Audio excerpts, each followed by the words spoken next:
Ini adalah ancar-ancar jadwal seleksi yang kalau kita semua konsisten, apa tadi kami sampaikan, teman-teman kementerian lembaga bisa menyelesaikan input formasi pada besok sesuai dengan surat Ibu Sesmenpan, di mana batas waktunya itu adalah besok. Karena setelah dilakukan Bapak Ibu melakukan input formasi, maka BKN akan segera melakukan verifikasi terhadap informasi yang Bapak Ibu input dan mencocokkan dengan keputusan Menteri Pan-RB. Nah, kalau ini kita bisa lakukan secara konsisten dalam waktu pengumuman itu, pembukaan seleksi ini bisa kita lakukan di tanggal 31 Desember dan kita akan bisa menyelesaikan seleksi terkait dengan P3K Nakes misalnya, itu diharapkan bisa diselesaikan seleksinya pada tanggal 13 Desember. Saya sebetulnya masih meminta Pak Kapus untuk waktunya agak dipendekkan lagi, karena tadi ada pertanggungjawaban anggaran yang harus masuk ke Kementerian Keuangan pada tanggal 12 Desember. Jadi mungkin ini yang perlu waktunya memang menjadi sangat ketat dalam konteks sekarang ini. Karena biasanya kita melaksanakan seleksi itu di bulan Oktober. Ya, jadi kalau bulan Oktober itu akan sangat leluasa bagi kita untuk bisa menyelenggarakan di beberapa titik lokasi. Nah, untuk yang guru, nanti menggunakan sistem UNBK, jadwalnya nanti tentu saja akan menyesuaikan dengan jadwal yang sudah ditetapkan yang nanti akan ditetapkan oleh Panselnas. Dan untuk teknis lainnya ini nanti akan ada periode-periode di dalam masa tanggah, karena ini terbuka seleksinya, maka kemungkinan besar paling cepat bisa kita lakukan ada nanti di tahun depan. Tetapi mekanisme pendaftaran pelamarannya bisa dilakukan pada tahun ini dan seleksi administrasinya bisa kita selesaikan pada tahun ini. Titik lokasi yang akan digunakan untuk titik lokasi seleksi yang akan kita gunakan untuk tenaga kesehatan itu ada di 102 titik lokasi ujian, 36 titik lokasi BKN, 12 titik lokasi mandiri BKN, 36 titik lokasi yang disediakan di Poltekkes yang disediakan oleh teman-teman di Kemenkes, dan ada 15 titik lokasi mandiri yang teman-teman bisa menggunakan titik lokasi mandiri supaya pergerakan orang pegawai Bapak Ibu tidak terlalu jauh ke titik lokasi yang disediakan oleh pemerintah. Sementara nanti yang kami juga berharap untuk yang titik tenaga teknis lainnya itu juga akan kita gunakan titik lokasi yang diharapkan nanti juga bisa mendapat tunjangan dari teman-teman di Kemenkes. Nah, kami sudah mendapatkan rekomendasi dari teman-teman Satgas. Jadi untuk pelaksanaan seleksi ini tentu saja kita perlu mendapatkan rekomendasi dari teman-teman Satgas.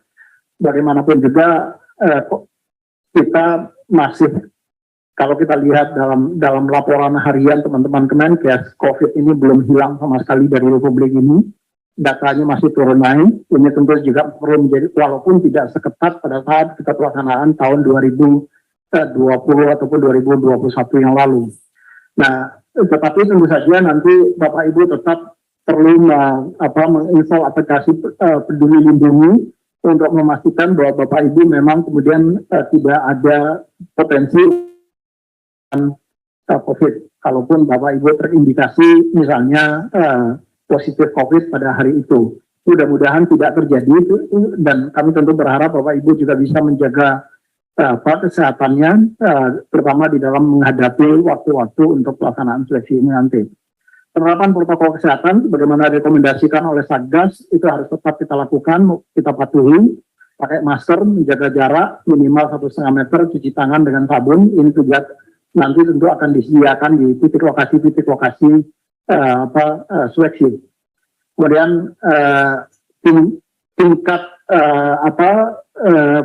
lokasi ujian hanya boleh diisi 50%, tetapi ini nanti karena sudah agak menurun panjang, kami tentu akan mencoba untuk bernegosiasi apakah bisa kita tingkatkan menjadi 75% dari kapasitas misalnya. Nah, kalau bisa tingkatkan 75% dari kapasitas, maka ini tentu akan waktu yang tadi yang sampai dengan 13 Desember itu bisa kita perpendek. Jadi tidak harus sampai dengan 13 Desember. Nah, kemudian pelaksanaan seleksi akan dikoordinasikan dengan kepala daerah atau ketua Satgas penanganan COVID di daerah untuk memastikan kalau terjadi apa-apa, teman-teman di Satgas COVID di masing-masing wilayah itu bisa cepat membantu penanganan teman-teman yang kalau kebetulan terkonfirmasi COVID-19. Kemudian panitia kegiatan seleksi wajib membentuk Satgas protokol kesehatan untuk mengawasi dan mengendalikan penerapan protokol kesehatan ini untuk betul-betul mencegah penularan COVID-19. Di titik lokasi akan disediakan QR code Peduli Lindungi. Jadi nanti teman-teman di UNDK juga akan kami minta untuk menyediakan pamflet untuk bisa setiap peserta men-scanning QR Peduli Lindungi pada titik lokasi ujian, sehingga semua yang mengikuti seleksi akan termonitor oleh pemerintah di dalam konteks penanganan COVID-19 ini. Kemudian panitia seleksi instansi wajib mengecek status vaksinasi peserta. Ini yang diminta oleh teman-teman di di Satgas COVID. Kalau Bapak Ibu sudah 3 kali, tentu ini akan lebih memudahkan bagi Bapak Ibu untuk mengikuti seleksi, karena kelonggaran yang sudah diberikan oleh pemerintah kalau kita sudah mendapatkan vaksin booster atau 3 kali vaksin. Namun bagi Bapak Ibu yang baru mengikuti vaksin 2 kali, vaksin lengkap itu juga masih dimungkinkan. Nah, bagi Bapak Ibu yang belum mengikuti vaksin, ini perlu meminta surat keterangan dari dokter bahwa Bapak Ibu memang tidak melakukan vaksin karena alasan-alasan kesehatan misalnya. Ini tentu masih tetap dimungkinkan Bapak Ibu bisa mengikuti seleksi, tetapi dengan Bapak Ibu membawa surat keterangan dokter dari rumah sakit pemerintah. Ini adalah prosedur pelaksanaan seleksi, ini relatif sama setiap tahun, jadi sejak kita positif COVID, diterjang badai COVID tahun 2020, mekanisme dan prosedur ini masih konsisten kita terapkan, tidak boleh ada orang berkerumun, ini masih tetap konsisten kita laksanakan, dan ini tentu saja akan dipantau dan dimonitor oleh Satgas COVID. Jadi mohon betul, terutama di titik-titik lokasi mandiri, Bapak Ibu bisa konsisten untuk melaksanakan protokol kesehatan ini dengan sebagaimana yang disampaikan oleh teman-teman di Satgas Nasional.